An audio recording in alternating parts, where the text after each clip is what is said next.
empezar con la resolución de ejercicios, ¿ya? Tomen mucha atención, por favor ayúdenme con las claves. Algunas son facilitas, otras no son tanto, ¿ya? Sí, vas a tener que ayudar mucho, ¿ya? Vamos a empezar como es debido, pues por la más, como se dice, la más fácil, ¿ya? La del nivel básico. Vamos a empezar. Toma atención, me das la respuesta. A ver, dice, la filosofía al abarcar todo es, y al ir a la raíz de todo es, entonces la filosofía al abarcar todo, eso indica que la filosofía es totalizadora universal, ¿no? Habla del mundo entero, ¿se acuerdan? Como Tales que decía que el mundo flota en agua. Y al ir a la raíz, recuerda que raíz es sinónimo de esencia, es sinónimo de ser, de principio. Y cuando los filósofos estudian la esencia, ser, principio o raíz, se dice que la filosofía es radical. Tenemos entonces que la respuesta a la pregunta es la D de dado, totalizadora radical.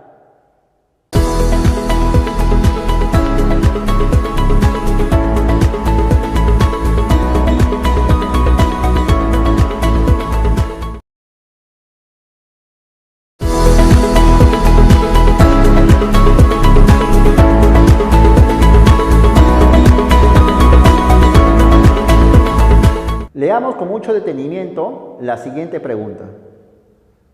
Para Ricardo, la filosofía nos permite analizar el lenguaje para expresarnos con claridad. ¿Qué filósofo toma en cuenta Ricardo? Que el filósofo que hablaba acerca de que la filosofía busca analizar el lenguaje para que los conceptos sean claros. No sé si se acordarán. ¿Te acuerdas? Ese que decía que lo importante es hablar con claridad. Muy bien, creo que sí se acuerdan bastante. Es el filósofo Wittgenstein, ¿no es cierto? Excelente, excelente, es Wittgenstein. Entonces tenemos que la respuesta a esa pregunta, muchachos, es la C, Wittgenstein.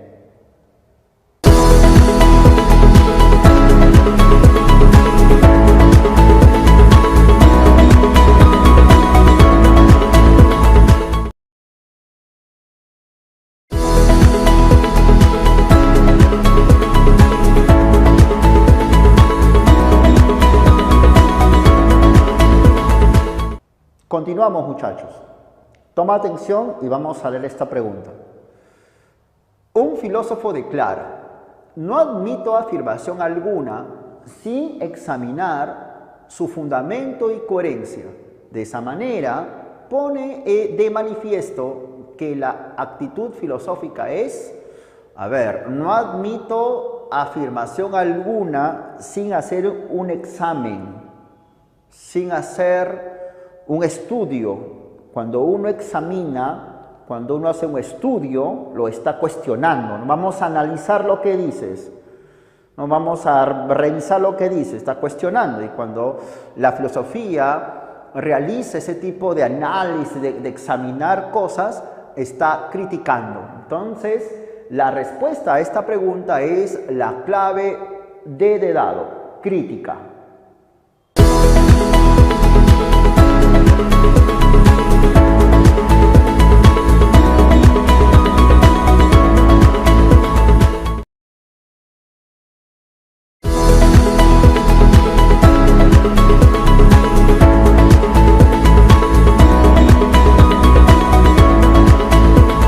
Continuamos. Bien, vamos a leer este texto. Dice: Tales de Mileto fue un filósofo antiguo que consideró como principio fundamento de todas las cosas al agua.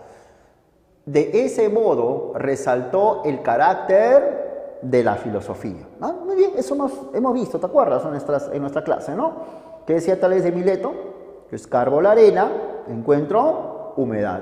Por tanto, debajo debe de haber agua.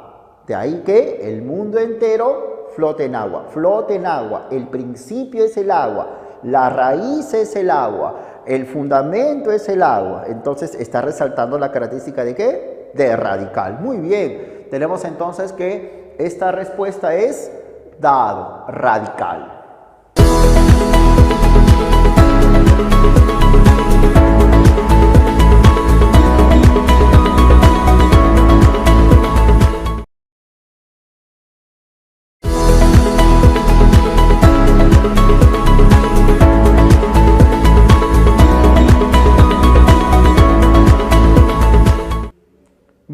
toma mucha atención, ¿ya? Nada de distraerse, toma atención, que tenemos que realizar este trabajito, ¿ya? A ver, empezamos.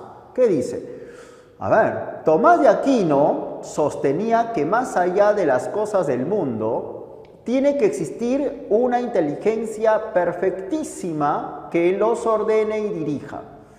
¿Qué característica de la filosofía se muestra en el caso anterior? También hablamos de Tomás de Aquino, mira, ve. Ajá. Entonces, ¿qué dice Tomás? El mundo es ordenado, pero no es inteligente. Debe de haber entonces una inteligencia que ordene el mundo, ¿se acuerdan?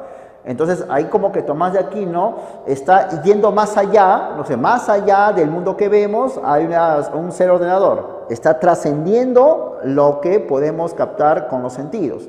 Por ese motivo, ese pasaje de Tomás de Aquino resalta sobre todo la característica de trascendente, ¿no? De que trasciende, va más allá de lo que podemos captar empíricamente, ¿ya?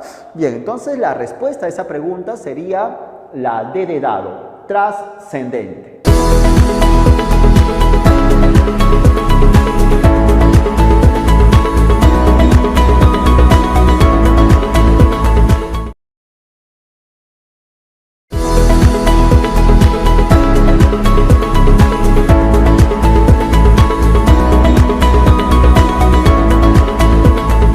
Ahora, chicos, vamos a ver preguntas un poquito más difíciles, ¿ya? Aunque creo que para ti no lo es, no sea difícil. Bueno, tú ya, de hecho, puedes garantizar estas respuestas rápidamente. Vamos con esta pregunta. Si Martín hace filosofía según la definición etimológica, entonces sería... Definición etimológica, la primera parte de nuestra reunión. Filos, amor. Sofía, sabiduría. Filosofía, amor a la sabiduría. Entonces recuerda de que aquellas personas que aman la sabiduría son los amantes, ¿no? Los que están ahí amando la sabiduría. Ajá, muy bien. Entonces creo que ya está la respuesta bastante clara y evidente. La respuesta sería la B, amante del saber. Esa sería la respuesta.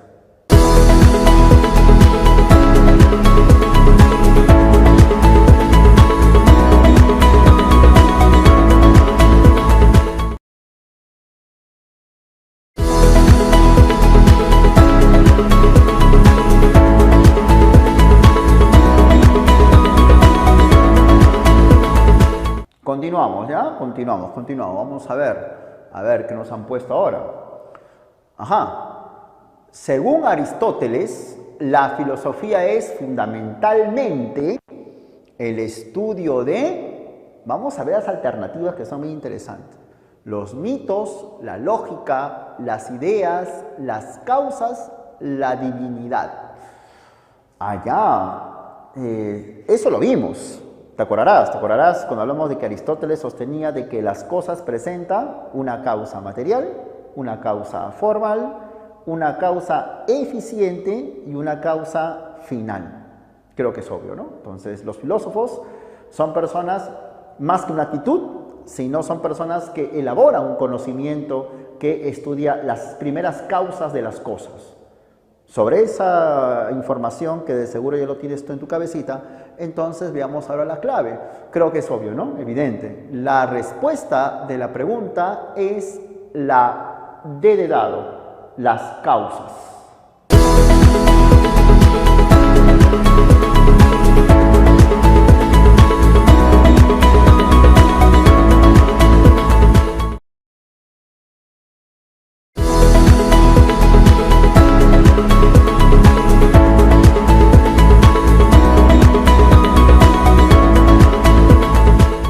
Bien, siempre importante tomar mucha atención para que de esa manera tú garantices la respuesta, ¿ya? Recuerda que la respuesta la tienes que hacer tú, no yo. Yo solamente al final, ¿no? Vamos a ver si cotejamos la clave, ¿no? Esa es tu tarea. Ya, vamos a trabajar en esto. A ver, ¿qué nos han puesto ahora? Dice, Gustavo comparte la definición de la filosofía de Marx. ¿Cómo definiría Gustavo la filosofía? Bueno, ¿te acuerdas de Marx? Criticaba a Hegel, ¿no? Y Marx decía de que esta sociedad no garantiza la libertad, por el contrario, deshumaniza al hombre, nos esclaviza. ¿Te acordarás de ese detalle, no? Ya pues, entonces para Marx, recuerda esta frase también, los filósofos no deben únicamente de decirnos cómo es el mundo, sino que lo importante es transformar el mundo, ¿no? Entonces, el marxismo considera de que la tarea de la filosofía no solamente conocer, saber, decirnos cómo es el mundo, sino participar en política, hacer que el conocimiento tenga una práctica, una praxis, una orientación transformadora. Acuérdate, praxis significa práctica, significa cuando el conocimiento lo aplicamos en algo. Entonces creo que es evidente, ¿no? Evidente nuestra respuesta ya. A ver, ¿cuál sería la respuesta, chicos? A ver, ya. Muy bien, creo que es bastante claro. La respuesta es la C de casa. Praxis transformadora de la realidad según Carlos Marx.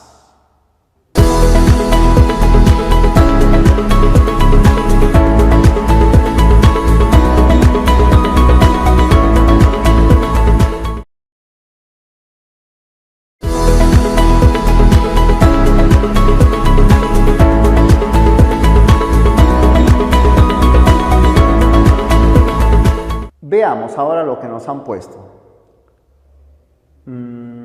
Ya, esa pregunta es algo parecida a la de un ratito, ¿no? Pero como que hay que manejarlo diferente, hay que entenderlo mejor. Veamos lo que dice. Conforme a su etimología, el término filosofía alude a amar la sabiduría, como lo hemos dicho, ¿sí o no? Y cuando te acuerdas, cuando uno ama a alguien, busca acercarse a ese objeto, está atrás de él, cuando uno se enamora perdidamente, ¿no? Está atrás de un deseo, de posesión de ese objeto, de esa persona, de ese conocimiento, en el caso de la filosofía. Entonces, si filosofía lo estamos definiendo como amor a la sabiduría, entonces la respuesta a la pregunta, ¿cuál sería? A ver, muchachos, leen las claves, a ver, saber de principios, no, es un conocimiento. Posesión, no, posesión ya sería decir que es propio del sabio, ¿sí? No, posesión, no, sino buscar nomás, buscar, desear, poseer. Comprensión de la totalidad, interpretación del mundo, creo que la respuesta ya está clara, ¿no? Muy bien. La respuesta a esa pregunta sería la clave, la E, un deseo permanente del saber. Queda ahí como la filosofía.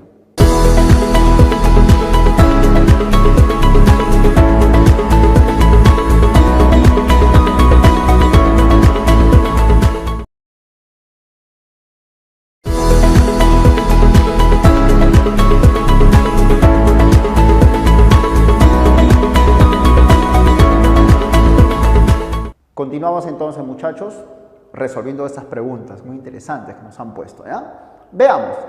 Dice, toma atención, la diferencia entre el pensamiento mítico y el filosófico reside en que este último, o sea, ¿qué cosa presenta el pensamiento filosófico que diferencia del pensamiento mítico, digamos del pensamiento religioso? La religión se basa en dogmas. Yo creo en Dios, en la Trinidad, que voy al cielo, punto, y se acabó. Nadie tiene por qué discutir conmigo, un asunto de fe, ¿cierto?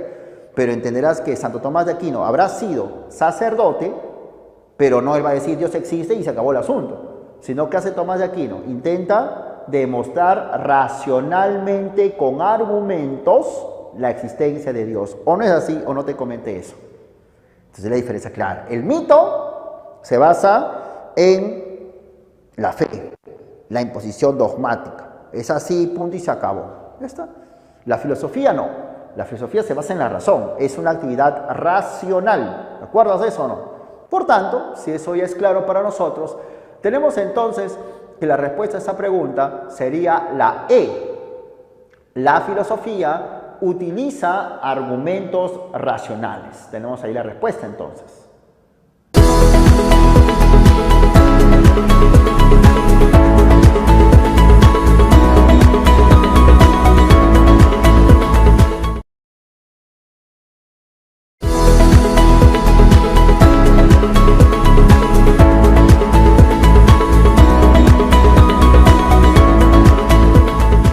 Vamos ahora con temitas que por ahí ya tienen que alcanzar también mayor análisis, ¿no? Mayor comprensión. ¿Ya? Vamos a ver con esta pregunta interesante. Dice, indique la alternativa que contiene una interrogante filosófica. O sea, una interrogante que nos hable sobre la esencia de algo, un interrogante que busca trascender lo empírico, un interrogante que nos hable de forma general, ¿no es cierto? Que sea totalizadora. Vamos a ver. Vamos a ver las alternativas y acá creo que vamos a analizar uno por uno. Por ejemplo, la alternativa A. ¿Es posible la clonación humana? Eso es una cuestión más médica, ¿no? ¿Es posible clonar humanos? Algunos dicen que sí, otros dicen que no. Bueno, creo que la tendencia más para que sí, ¿no? Pero no es una cuestión pues, filosófica, es una cuestión más médica, ¿no? La B, ¿el universo es estático o se expande? Que es geografía, ¿no? Eso de seguro usted va a estudiar muchísimo en las teorías acerca del origen del universo.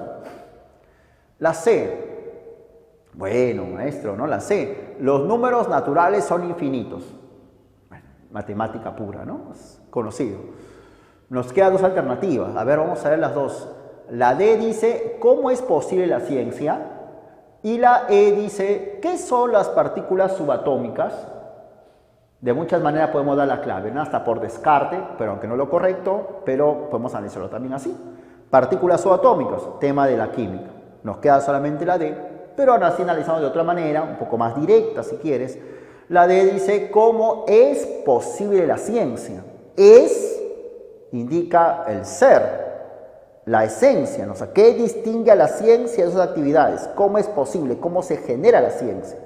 Ya, inclusive ese tema de cómo es posible la ciencia es un tema muy importante. Muchos filósofos lo abordan, por ejemplo, Immanuel Kant, ¿ya? Es un filósofo que analiza ese problema inclusive. Bueno, entonces tenemos que la respuesta a la pregunta dada es la D. ¿Cómo es posible la ciencia?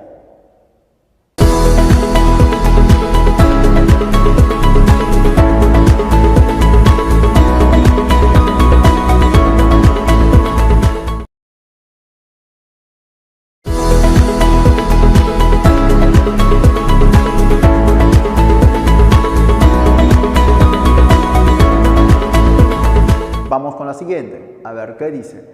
En el siglo XX se ha considerado que la filosofía, a ver, siglo XX, yo les hablé, yo me acuerdo, de Karl Jaspers. Les hablé de que Jaspers era un pensador existencialista, ¿no? Un movimiento que afirma de que en el hombre no hay nada seguro, que el hombre está arrojado en la vida diaria, arrojado en su existencia cotidiana. Jasper hablaba, ¿te acuerdas?, de las situaciones límites. También el siglo XX es la época de Wittgenstein, aquel que decía, como lo sabes, de que la filosofía es análisis del lenguaje, de que los filósofos lo que buscan no tanto es informarnos sobre la realidad. Por el contrario, dice Wittgenstein, la filosofía no informa nada, para nada. Lo que hacen los filósofos es aclarar términos, aclarar conceptos. Justamente que para Wittgenstein esos problemas filosóficos sobre qué es el ser, cuál es el origen del todo, qué es la belleza, qué es el bien, son pseudo problemas producto de que los seres humanos abusamos del lenguaje y por tanto no elaboramos conceptos claros. De ahí que para Wittgenstein la filosofía entonces es análisis del lenguaje.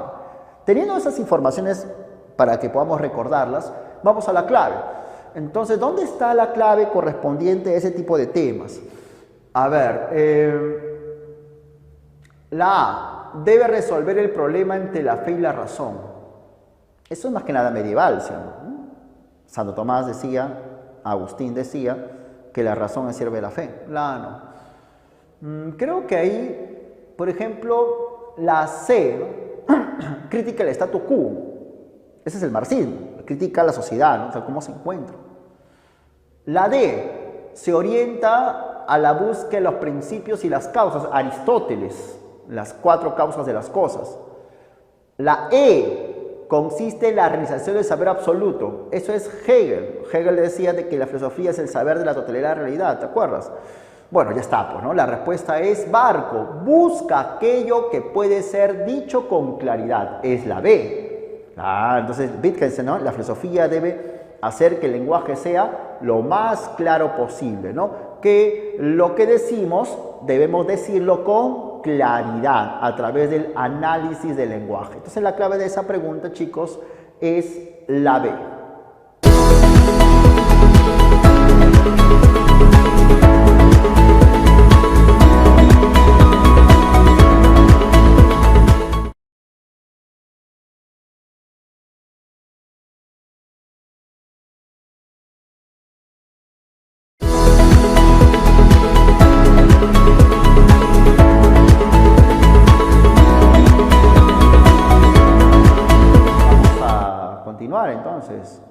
estimados estudiantes? A ver, ¿qué nos han puesto? Como que acá ya es un poquito más complejo, ¿no? Siempre bueno, ir de lo simple a lo complejo, ¿no? A ver, indique el enunciado que contenga una característica del saber filosófico. ¿Recuerdas las características, no? Totalizadora, habla del mundo entero. Trascendental, busca ir más allá de lo que podemos captar con los sentidos de modo inmediato. Radical, investiga, está interesado por la esencia de las cosas. Racional, argumenta, explica lógicamente empleando la razón. Crítica, cuestiona, pone en tela de juicio. Problematizadora, elabora interrogantes, siendo estas más importantes que las respuestas. Entonces, con eso vamos a ver, en ese tipo de ejercicios, chicos, ya como que te invita a ver uno por uno, ¿no?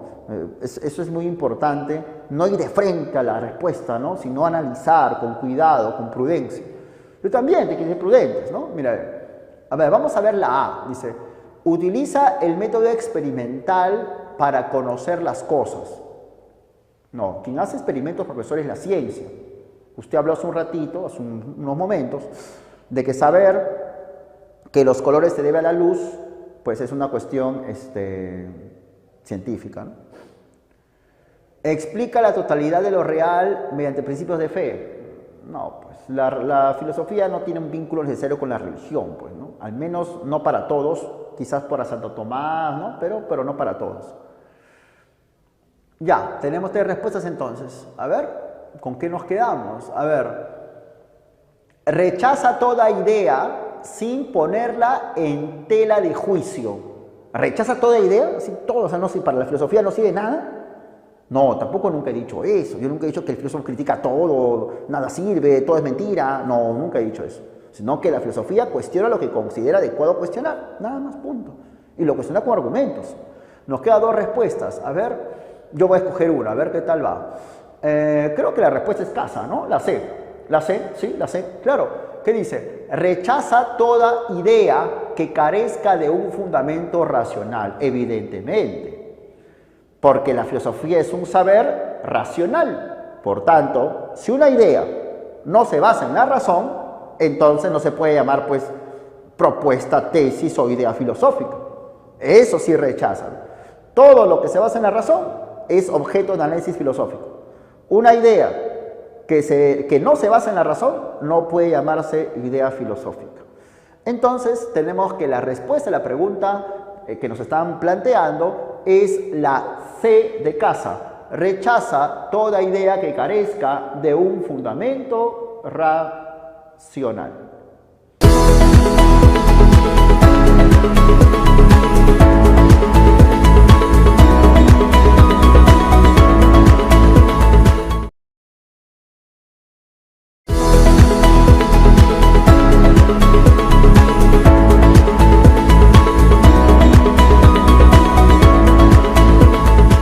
Bien, ahora vamos a tomar una pregunta y sí te invito a que le tomes bastante atención porque esto involucra un comentario adicional a lo que hemos estado hablando en nuestra clase, ¿ya? Toma atención, vamos a leer. A ver, dice, ¿qué características de la actitud filosófica específicamente va a desarrollar un estudiante de filosofía al abordar temas ontológicos? Un tema ontológico es un tema que nos invita a hablar sobre la totalidad de la realidad, algo que ya hemos estado hablando. Acuérdate, Tales, el mundo flota en agua, Anaxímenes, el mundo depende del aire, Santo Tomás, el mundo es ordenado, puesto que hay un Dios ordenador. Entonces, ontología es la invitación filosófica, la reflexión filosófica hacia cuestiones de la totalidad de la realidad, lo que obliga claramente a trascender en el ámbito empírico, puesto, como lo sabes, los sentidos, los ojos, las orejitas y las manos, no nos informan sobre el mundo, sino solamente sobre un espacio de la realidad. Tu vista llega hasta donde las paredes, donde estás tú, pues te permiten. En cambio, la razón busca hablar del mundo entero. Es la razón la que sí puede trascender. Y además, cuando se busca hablar de la totalidad, eso va de la mano con el análisis de la esencia de las cosas. Dios, agua, aire. Entonces, cuando los filósofos buscan lo esencial, están siendo radicales. Están buscando el ser, que justamente algunos dicen que ontología es el estudio del ser, precisamente, muchachos. Entonces, bajo esas herramientas que ya estamos conversando ahorita, podemos ir con la clave, ¿no? A ver, entonces, si temas ontológicos es hablar de la realidad, evidentemente no puede ser pues la alternativa A, porque ahí dice, ¿cómo lo puedes notar? La palabra selectiva. Selectiva significa que la investigación se centra en un aspecto determinado de la realidad. Por ejemplo, lo que hacen los científicos. Los biólogos estudian seres vivos. Entonces, la biología es selectiva. Ya está. Entonces, no puede ser. Porque la filosofía no habla de una parte, ¿no? La totalidad. Tampoco puede ser falible. No, yo nunca he dicho eso, ¿no? Ya de por sí la actividad humana, el conocimiento humano es falible. Ya de por sí los seres humanos, al no ser perfectos, pues cometemos errores en nuestras aseveraciones. Pero como que no es la característica que hemos puesto, ni tampoco no es una cuestión necesaria, ¿no? Si se habla del mundo entero, ¿qué tiene que ver falible ahí? Nada, ¿no? Nada, eso es otro tema, un tema que no tiene mucho que ver. También objetiva, ¿no? O sea, no lo hemos mencionado. Es difícil considerar que la filosofía es objetiva, porque si hasta los mismos filósofos también discuten entre ellos, entonces como que objetiva no. Bueno, creo que ya es clarísimo que la respuesta sería la B. La respuesta es la B de Barco. La respuesta es radical, totalizadora y trascendental. Por supuesto, muchachos, ¿no es cierto? Radical. Si yo hago ontología, estudio la totalidad y busco el ser de las cosas. Cero raíz, radical. Totalizador, es obvio, al hacer ontología hablo de la totalidad de la realidad. Y trascendental porque buscamos trascender el ámbito empírico inmediato, como ya reiteradamente les he estado diciendo. Entonces la clave a esa pregunta sería la B, radical, totalizadora y trascendental.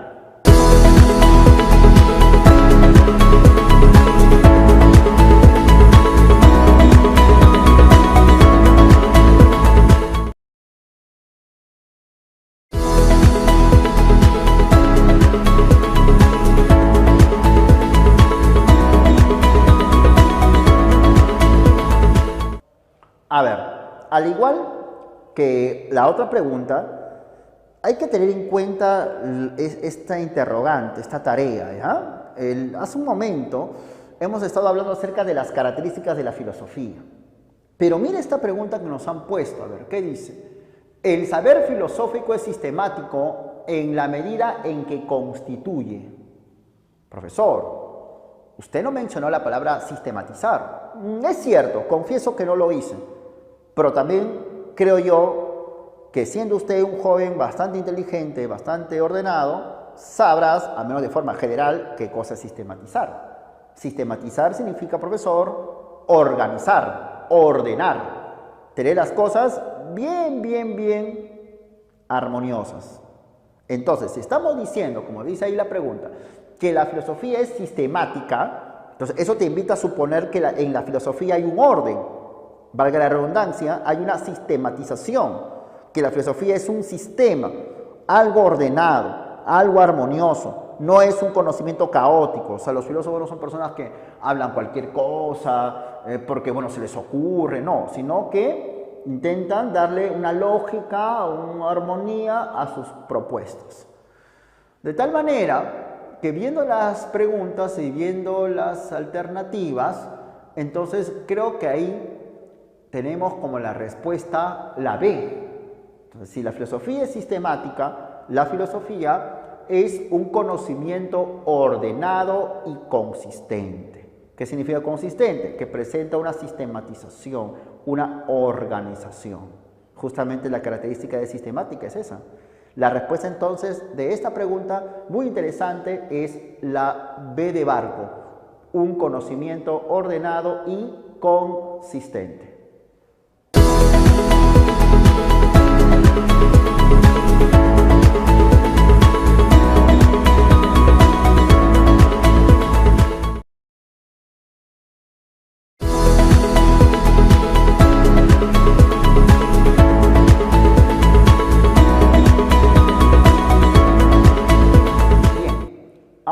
A dar cuenta, muchachos, de preguntas ya con algo de complejidad. Siempre es bueno ir de lo simple a lo complejo. Así que hay que tener mucho cuidado con esas preguntas que ya meritan un análisis algo profundo, un cuidado de ciertos términos, un comentario adicional a lo que hemos dicho en otros momentos, ¿no? A ver, vamos a ver con esta pregunta. Dice, ¿cuáles de los siguientes enunciados expresan el carácter crítico de la filosofía? Le hemos hablado ya, ¿no? Pero bajo otra manera. Ahora nos están poniendo como que ejemplos de filósofos. Por ejemplo, el número uno en Romanos. Tomás de Aquino adecuó la filosofía griega a la religión cristiana. ¿Te parece que adecuar la filosofía a la religión es criticar? Eso más parece someter. No, para nada, ¿no? Eso más parece hacer que, no, es una cuestión inclusive anticrítica, ¿no? Está buscando defender la religión a través de la filosofía. No me parece que eso sea crítico. 2 en Romanos. Aristóteles aceptó las esencias universales de Platón, pero negó su trascendencia. Ajá. Aristóteles le dice a Platón, yo soy tu amigo, Platón, pero más amigo soy de la verdad. Entonces, yo considero, diría Aristóteles, de que hay esencias, de que la filosofía estudia las esencias. Pero yo, Aristóteles, considero que esas esencias no son trascendentes, no están en otro mundo. Por cierto, Platón decía eso, que las esencias están en otro mundo. Para mí no. Para mí las esencias no están en ese otro mundo, están aquí, en la naturaleza. ¿Te das cuenta cómo que Aristóteles intenta criticar un poco a su maestro Platón? Entonces, ahí se ve, ¿no? Ahí se ve un poquito esta actitud filosófica de la crítica, ¿no? Acepto algunas cosas, lo que tú dices, pero hay otras cosas que no me parecen, ¿no? Entonces lo voy a tener que rechazar. Entonces, ahí está la actitud crítica, justamente, ¿no? Entonces, como que la alternativa 2 sí amerita una cuestión de la crítica. 3. John Locke buscó la fuente donde se originan nuestras ideas. ¿No? Buscar la fuente de algo, ¿dónde está ahí la crítica? ¿Dónde está el cuestionamiento? ¿Dónde está el análisis? No, yo estoy buscando el origen de las ideas. Que por cierto que para este filósofo inglés, el origen de las ideas es la actividad de la experiencia. Pero eso no tiene nada que ver con criticar, ¿no?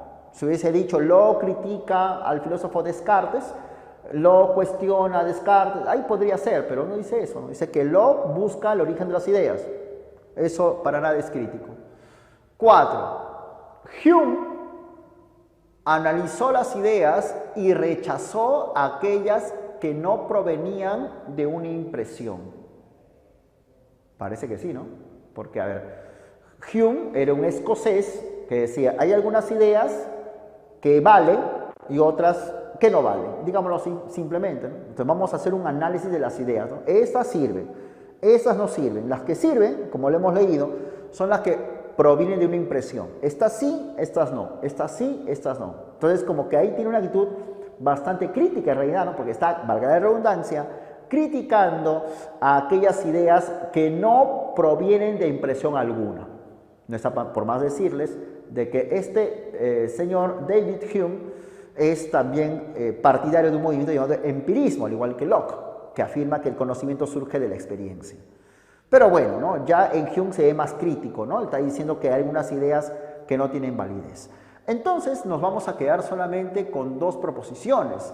La proposición 2 en Romanos y la proposición 4 en Romanos, donde se ve más claramente el carácter crítico de la filosofía. Teniendo eso, entonces, chicos, la clave de esa pregunta es la A, 2 y 4.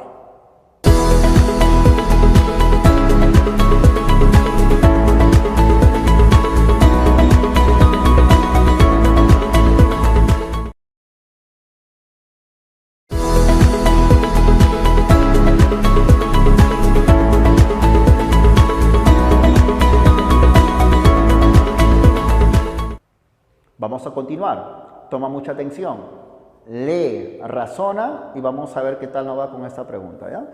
A ver, un poco larguito, ¿no? Veamos, dice: el hombre que adopta la actitud filosófica pone en tela de juicio todas las certidumbres, problematiza todos los conocimientos adquiridos, aspirando a poseer un saber definitivo y fundamental, no da nada por supuesto, no admite ningún método, ninguna opinión, sin someterla a una crítica rigurosa.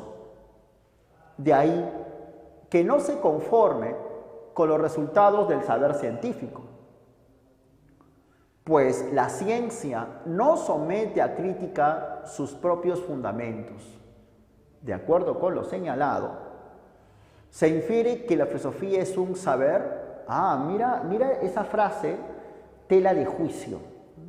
Pongo en tela de juicio lo que dices, ¿no? Esa frase que por ahí lo usamos a veces, ¿no? Dice que la filosofía somete toda opinión a una crítica rigurosa y por eso es que no se conforman con los resultados de la ciencia. Claro, es cierto. ¿Tú te acuerdas que Descartes sostenía de que la filosofía busca los principios de la ciencia? Lo que significa entonces que los científicos parten de principios filosóficos. Usted lleva química, usted lleva física, y no me vas a negar que la química y la física que tú llevas parte de principios. Por ejemplo, ¿qué principio? De que la materia existe o no. Ese es un principio filosófico que los amigos científicos lo toman, lo asumen, no lo cuestionan. Sería muy raro que un físico o un químico cuestionara la existencia de la materia, ¿no? Si cuestionara, imagínate, pues no habría ciencia. ¿Qué vas a estudiar si afirmas que la materia no existe, ¿no? Es más, yo me acuerdo bien de que te comenté que Descartes sostenía de que el primer principio de todo el conocimiento humano es que hay seres que piensan. O sea, a lo que estoy diciendo, profesor, es que los filósofos se presentan mucho más críticos que los científicos, mucho más rigurosos en ese ámbito que los científicos. Entonces, bajo esas premisas, podemos sostener que a partir de la crítica se elaboran problemas, interrogantes. Un físico no se problematiza sobre la materia, un filósofo sí. Un físico no se problematiza sobre soy un ser pensante, un filósofo sí. Entonces es claro de que ese texto nos invita a señalar que la filosofía es un saber básicamente problematizador y crítico, cuestionador y elabora análisis. Entonces, teniendo eso, vamos con la respuesta. Bueno, creo que es claro, ¿no? La respuesta de esa pregunta sería la C de casa, ¿no es cierto? Problemático y crítico. Esa sería la clave.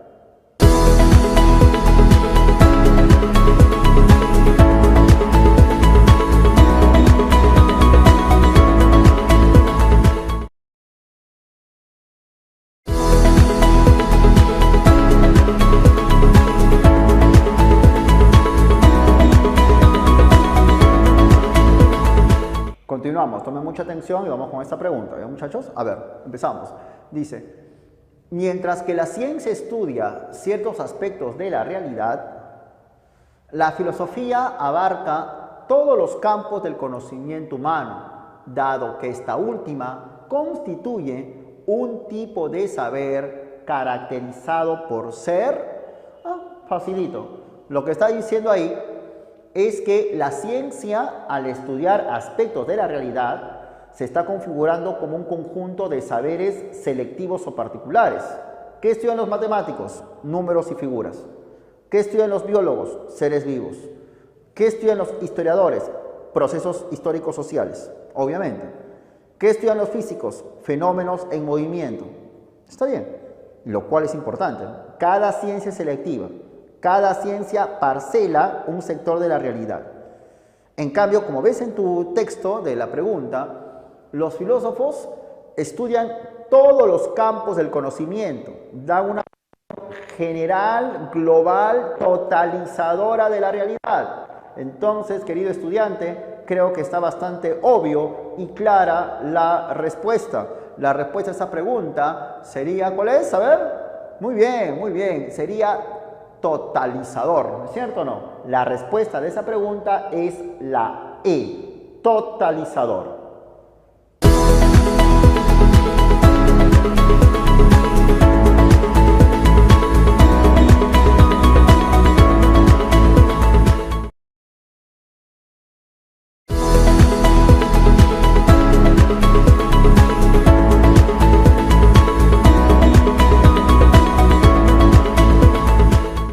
Toma atención muchísimo a esta pregunta, joven, para que me des una mano. Vamos a leer este texto bien interesante, ¿ya? A ver, empezamos de nuevo. Dice, a ver, hace 4 años tuve ocasión de leer mi primer libro y me percaté de graves errores que había depositado en mi Tractatus Lógico-Philosophicus. Así lo afirmó Wittgenstein en su libro Investigaciones Filosóficas, para señalar que los filósofos no solo discuten y polemizan las ideas de otros pensadores, sino que si se toman en serio la característica de la actitud filosófica, cuestionarán sus propias ideas. Ah, mira. O sea, tenemos acá este Wittgenstein, ¿te acuerdas que te hablé de él, no? Que decía que la filosofía nos debe ayudar a que el lenguaje sea lo más claro posible.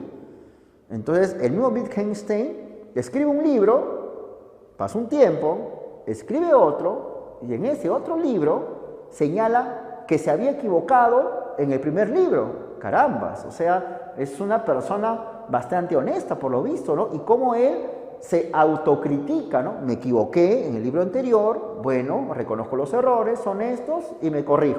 Carambas, entonces ahí se ve cómo los filósofos son tan críticos que no solamente critican a los otros filósofos, sino también se autocritican, se buscan corregir, se buscan analizar, ¿no es cierto? Autoanalizar, buscando eso, ¿no? Eso, digamos, buscando la verdad, ¿no? Como ven los filósofos, están siempre buscando la sabiduría, no anhelándola, ¿no? Y por eso hay que criticarme siempre para ir hacia esa sabiduría lo más cercanamente posible, ¿ya? Muy buen pasaje, entonces. La respuesta de esa pregunta, chicos, sería la D de dado, crítica, entonces.